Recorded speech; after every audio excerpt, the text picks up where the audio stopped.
Hello, नमस्ते everyone and welcome to my channel clarity connection. आज का ये जो वीडियो है ये है, इसका टाइटल जो है वो है nullifying negativity with a melody. सिर्फ एक मेलोडी से पूरी की पूरी नेगेटिविटी नलिफाइड, ख़त्म, ज़ीरो, छूमंतर। कैसे? ठीक है, इतना कॉस्ट इफेक्टिव तरीका हो सकता है क्या नेगेटिविटी को ख़त्म करने का, वो भी पूरी तरीके से? तो उसी पे ये वीडियो है। इस वीडियो को लास्ट तक ज़रूर देखना, बहुत ही इंटरेस्टिंग वीडियो होगा। रिसेंट टाइम्स में हुए जो इवेंट्स हैं उसके ऊपर एंड सीखने को बहुत कुछ मिलेगा। ऑब्जर्वेशन बहुत इंपॉर्टेंट एक करने को मिलेगी, तो इस वीडियो को लास्ट तक ज़रूर देखना। नए हो चैनल पे तो वीडियो को अभी लाइक कर दो, चैनल को अभी सब्सक्राइब कर दो। तो मोदी जी ने जर्नलिस्ट के सवाल नहीं लिए, नॉर्वे वाली जर्नलिस्ट के, और इससे बहुत सारी नेगेटिविटी क्रिएट हुई। देश के मीडिया हाउसेस के जो बहुत अच्छे अच्छे सो कॉल्ड जर्नलिस्ट हैं उन्होंने इस टॉपिक को बहुत हाईलाइट करा कि उस नॉर्वे वाली जर्नलिस्ट ने हमारे मोदी जी से सवाल पूछ लिए। सवाल हमारे मोदी जी से कैसे हो गया ये? ठीक है, उस नॉर्वे वाली जर्नलिस्ट को इतना शेम, इतना ट्रोल किया गया इंडिया के मीडिया हाउसेस के द्वारा, इंडिया के सो कॉल्ड जर्नलिस्ट के द्वारा, कि ऐसा लगा कि उस जर्नलिस्ट ने मानो सवाल ना पूछा हो, कहीं पे मिसाइल फायर कर दी हो। मतलब उसने उसका बेसिक काम करा था, वो उसकी ड्यूटी है एज अ जर्नलिस्ट, ये आपकी ड्यूटी है सवाल पूछना। पर उस नॉर्वे वाली जर्नलिस्ट को इसी ड्यूटी को करने के लिए खूब शेम, खूब ट्रोल किया गया। अब इंडिया वाले जर्नलिस्ट बेचारे क्या जाने कि सवाल पूछना भी ड्यूटी होती है। उनको तो ऐसा लगता है सवाल पूछना जैसे कोई काम ही नहीं होता, क्योंकि वो ये काम बिल्कुल नहीं करते। अब क्या है, ये सवाल जब, पर गलती यहाँ पे नॉर्वे वाली जर्नलिस्ट की भी है कि तुम जिस देश के प्रधानमंत्री से सवाल पूछ रही हो, कम से कम उस देश के कल्चर, ट्रेडिशन, फैमिली वैल्यूज़ के बारे में कुछ तो समझ लेती, पहले कुछ तो प्रायर नॉलेज लेके रखती।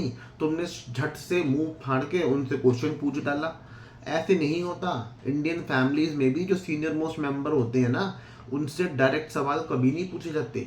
जो बच्चे होते हैं वो अपने पेरेंट्स, ग्रैंड पेरेंट्स, किसी से भी अगर सवाल पूछने होते हैं ना, और अगर वो पूछ लेते हैं जिस ढंग से तुमने पूछ लिया, तो उसको बदतमीजी बोला जाता है।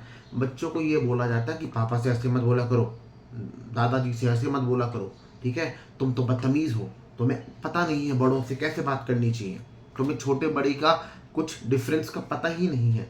ऐसे समझाया जाता है जो इंडिया की फैमिलीज में छोटे बच्चों को सवाल पूछने के लिए। तो ये आपने उसी देश के प्रधानमंत्री से, टॉप मोस्ट लीडर से आपने ऐसा सवाल पूछ लिया, तो बताओ आप शेम या ट्रोल नहीं होगी? अरे होगी, आपकी ड्यूटी, बेसिक ड्यूटी होगी तो होगी। इसमें हमारे क्या ट्रेडिशन और वैल्यूज़ कुछ नहीं होते? आपका नॉर्वे होगा प्रेस रैंकिंग में नंबर 1, आपकी प्रेस सबसे फ्री प्रेस होगी पूरे वर्ल्ड की, हमारी 157 नंबर पे है। तो सिर्फ यही इंपॉर्टेंट है? फैमिली वैल्यूज इंपॉर्टेंट नहीं है? कंट्री का कल्चर क्या है, ट्रेडिशन क्या है, ये इंपॉर्टेंट नहीं है?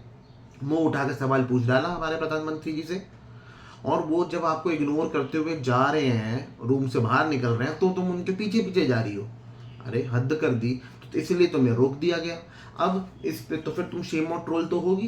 किसी भी देश का प्रायर कल्चर जाने बिना उसके प्रधानमंत्री से तुम सवाल पूछ रही हो, तो ऐसा नहीं होता। अब ये जो भी, अब ये तो मोदी जी की बस की बात है ना, कि इस पूरी नेगेटिविटी को जो क्रिएट हो गई इस वजह से, उनके अगेंस्ट जो भी क्रिएट हो गई, उसको कैसे डील करना है। उन्होंने अपना मास्टर स्ट्रोक खेल दिया, और वो मास्टर स्ट्रोक भी उनका जो खेला ना उन्होंने, उनकी कोई ये एक बार का तुक्का नहीं है, एक बार का ये वन टाइम तुक्का नहीं है, ये उनकी हैबिट है भाई।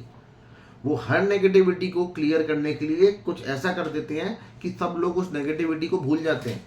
देश के सारे मीडिया हाउस सिर्फ और सिर्फ वही दिखाते हैं जो आज की चीज़ है। पहले क्या हुआ, पहले क्या बोला, उसका इम्पैक्ट आज की डेट में क्या है, आज उसका इम्पैक्ट फ्यूचर में क्या पड़ेगा, सब भूल जाते हैं। सब वो लाइमलाइट में से वो जो कंटेंट है वो रिप्लेस होकर नया कंटेंट आ जाता है।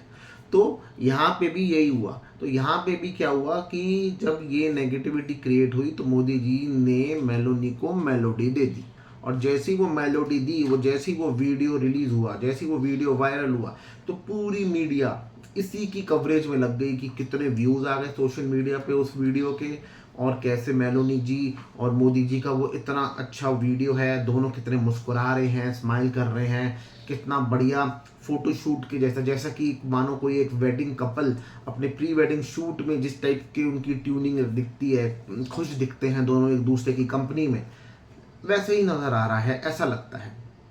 तो मीडिया ने इस चीज़ को इतना कवर करा, ये चीज़ थी कवर करने लायक कि मेलोडी दी है मेलोनी को, ये चीज़ थी कवर करने लायक।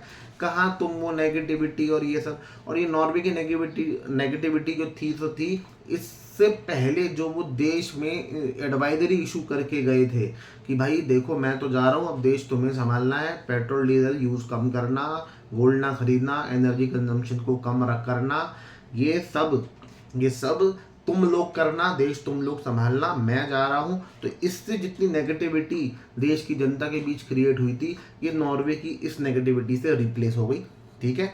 एंड नॉर्वे वाली जो गड़बड़ी थी उसको रिप्लेस कर दिया ये मेलोडी ने। अब वो कैसे हुआ कैसे नहीं हुआ तो मेलोडी खाओ, खुद जान जाओ। नहीं जानना तो इस वीडियो को लास्ट तक, मतलब अगर मेलोडी नहीं खानी तो इस वीडियो को लास्ट तक देख लो। अब जर्नलिस्ट जो हेले हैं, इन्होंने इंडिया का कल्चर जाना नहीं। अगर किसी भी इंडियन फैमिली में तुम ये चीज़ आके देख लेती ना, कुछ महीनों के लिए इंडिया में प्रायरली तुम आके रह के देख समझ लेती, तो बड़ों से सवाल नहीं पूछे जाते, सीनियर मोस्ट मेंबर से, पापा से, दादाजी से, ताऊ जी से, बड़े जो भी होते हैं उनसे सवाल नहीं पूछे जाते, बिल्कुल नहीं पूछे जाते। भले ही उनके एक्शंस क्वेश्चनेबल लगें, उनके एक्शंस ऐसे लगें कि जिनके लिए आप कोई और बेटर ऑल्टरनेटिव भी सजेस्ट कर सकते हो, फिर भी नहीं बोला जाता। फिर भी अगर आप वो करते हो ना तो आपको बदतमीज़ जज कर दिया जाता है, आपको बोलने की अकल नहीं है, छोटे बड़ों का आपको समझ नहीं है, बड़ों से कैसे बात करते हो, ऐसे बोल के आपकी चीज़ों को रिजेक्ट करके और आपको वापस भेज दिया जाता है। अब हेली जी जो हैं जर्नलिस्ट, वो ये सब जानती होती तो वो प्रधानमंत्री से सोच समझ के बात करती। अब इसके बाद वो एक प्रेस कॉन्फ्रेंस में मिलती हैं मिनिस्ट्री ऑफ एक्सटर्नल अफेयर्स के सीबी जॉर्ज से, और वहाँ पे उन्होंने स्पेसिफिकली इस पॉइंट पे क्वेश्चन पूछा कि ह्यूमन राइट्स वायलेशन के ऊपर आपका क्या कहना है, एंड वाई मोदी जी, मतलब वो ये सवाल के सवाल के आंसर देना ठीक नहीं समझते, या वो आंसर्स क्यों नहीं देते। अब यहाँ पे बताओ, इतनी बड़ी चीज़ आप पूछ लोगे देश के प्रधानमंत्री के लिए, उन्हीं के मतलब सपोर्टिंग क्रू मेंबर से, तो आप बचोगे कहीं से। तो अब आपने जब ये सवाल पूछ लिया सीबी जॉर्ज से, तो सीबी जॉर्ज गाएंगे तो वही सुर ना जो सुर मोदी जी के थे। उन्होंने सवाल सुनते ही भारत देश की हिस्ट्री खोल दी कि इंडिया की, और वो जो जर्नलिस्ट हैं उन्होंने ये भी कहा कि why the world should trust India, India पे भरोसा क्यों करना चाहिए। अब भैया ये चीज़ तो आप सबने भी वीडियो, इसके कई वीडियोस जो सर्कुलेट हुए आपने भी देखा होगा कि कैसे सीबी जॉर्ज एकदम दूसरे ही टाइम जोन में पहुंच गए, हिस्ट्री की क्लास चालू कर दी कि हम 5000 साल पुरानी सिविलाइजेशन है, और आपके मोबाइल फ़ोन में जो नंबर्स आ रहे हैं ना वो हमारे देश में ओरिजिनेट हुए हैं, और जो ज़ीरो बना है वो हमारे देश में ओरिजिनेट हुआ है, इसलिए the world should trust India. बताओ, इसलिए the world should trust India. अरे ये सब चीज़ें पुरानी बातें थी भाई।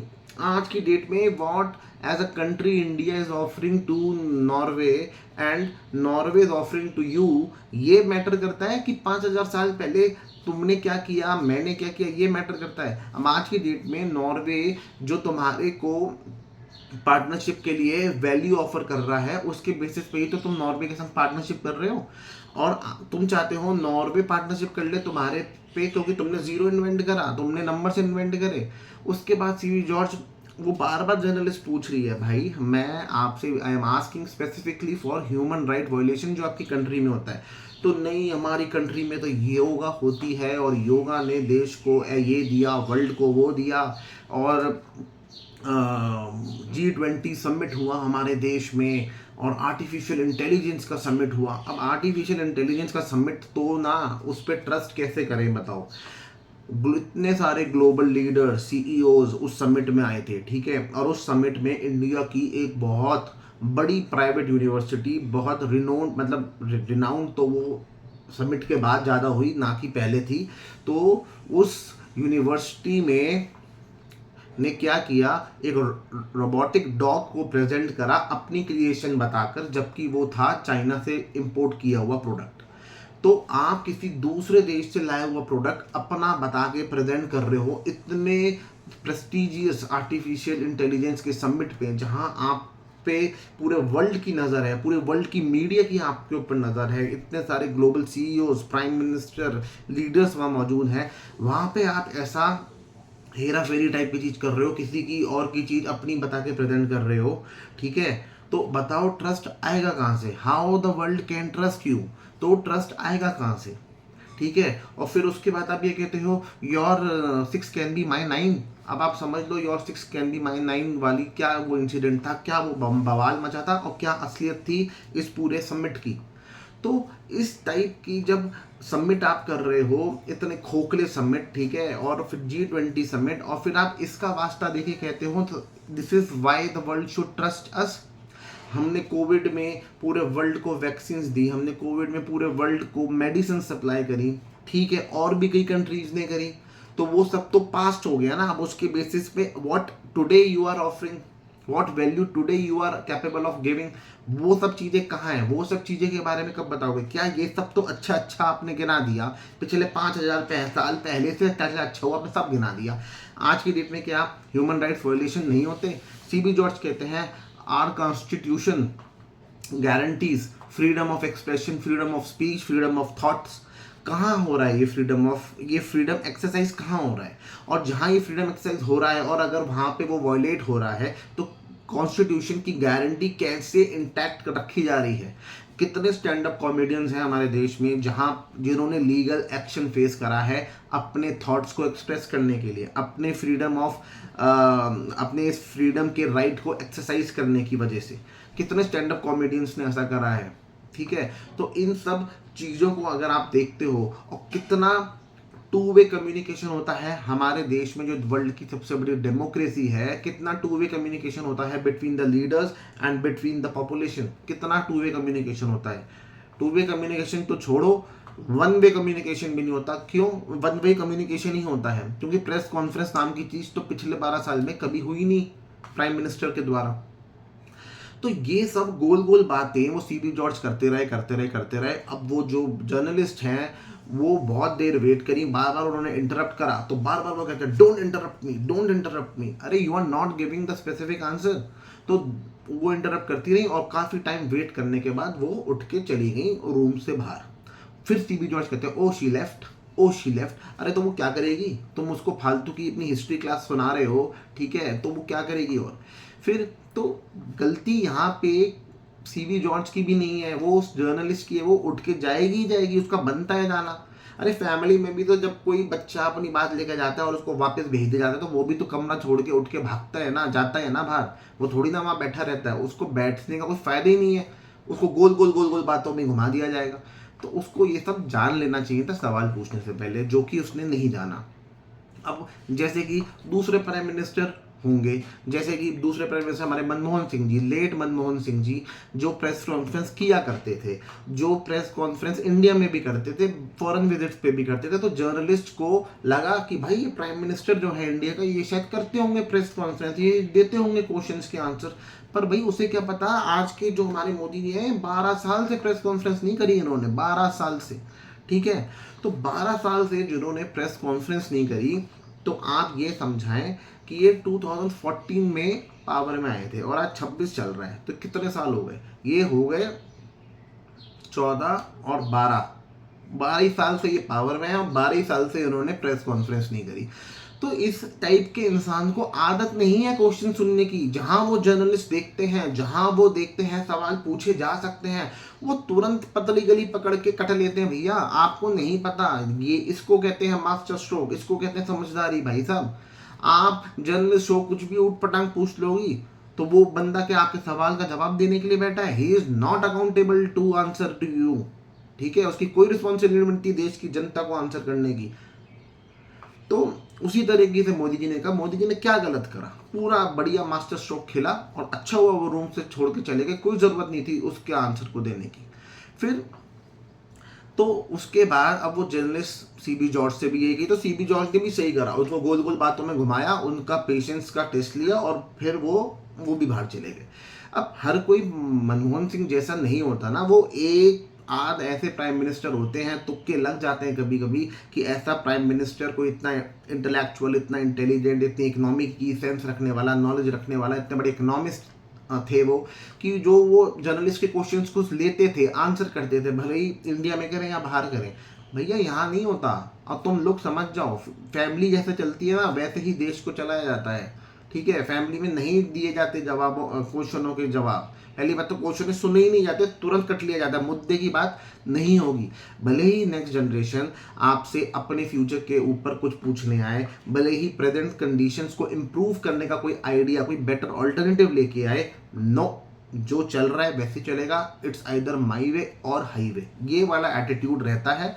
अब ये जितने भी क्वेश्चंस उस जर्नलिस्ट के पास थे, अब ये क्वेश्चंस कोई नीट का पेपर तो है नहीं जो लीक हो जाता, मोदी जी के पास क्वेश्चन पेपर पहुंच जाता और वो इसके आंसर्स रेडी करा लेते अपनी टीम से और वही बोल देते। अब नीट का पेपर होता तो वो अक्सर लीक होता है, एक बार और लीक हो जाता, जैसे अभी रिसेंटली हुआ भी। पर ये क्वेश्चन पेपर लीक हुआ नहीं, तो मोदी जी इसके आंसर बनाते कहाँ से? तो ये एक और प्रॉब्लम थी, या तो लीक करवा के क्वेश्चंस के आंसर आप मांग सकती थी, पर आपने लीक नहीं कराया, तो दिस इज रॉन्ग। ऊपर से आपने फैमिली ट्रेडिशन क्या है ये पता नहीं करा इंडिया का, तो विच इज ऑल्सो रॉन्ग। सो आपका शेम एंड ट्रोल होना तो बनता ही है, आपका शेम एंड ट्रोल होना बनता है, और वही हुआ आपके साथ। सो ये सिमिलैरिटी है हमारे देश के सीनियर मोस्ट मेंबर्स और हमारे देश के टॉप मोस्ट लीडर्स की। भले ही आप वन वे कम्युनिकेशन ही करो, ठीक है, और आप कम्युनिकेशन अपने को जो कहना है वो सब कह दो, नीचे वाले को जो बोलना है वो आपका कोई राइट नहीं बनता। तो ये है वो ऑब्जर्वेशन जिसपे ये है एक सिमिलैरिटी जो क्लियर कट दिखती है हम इंडिया की लीडरशिप में और इंडिया की फैमिलीज में है। तो कैसा लगा आपको ये वीडियो? आई होप आपको ये वीडियो इंटरेस्टिंग लगा हो, मज़ा आया हो। तो कमेंट बॉक्स में ज़रूर फीडबैक देना, चैनल को जरूर सब्सक्राइब करना, सब्सक्राइब किए बिना मत जाना। Thank you so much.